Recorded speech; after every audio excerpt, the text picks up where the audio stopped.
was an old woman who lived all alone out in the countryside. There were no neighbors nearby, and she had neither dog nor cat. The nearest village was 6 miles away, and the people in the village never paid very much attention to the old lady. As a matter of fact, the only time anyone ever saw her was during the Halloween season, when they would drive out to her place to buy pumpkins, because she grew the biggest pumpkins of anyone in the area. One morning, the old woman went out in the garden to pick string beans, and there, lying in the road next to the beans, she found a skinny toe.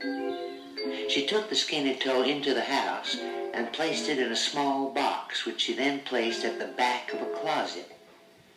The rest of the day passed without event, but that night when she went to bed, the wind began to howl and moan, and away in the distance, she seemed to hear a voice cry out, "Who's got my skinny toe? Who's got my skinny toe?" The wind grew stronger and began to howl around the house, and the old woman pulled the blankets over her head, but the voice seemed to get nearer.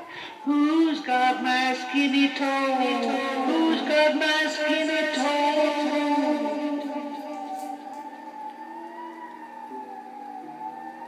The wind now became a gale, and then, as suddenly as it had begun, it stopped. For a moment all was quiet. And then the voice came again. "Who's got my skinny toe?" The old woman curled up in her bed and hugged the blankets about her. And then she heard the stairs begin to creak as though something or someone was walking up them. The door to the bedroom slowly opened with a creak that sent shudders racing through her.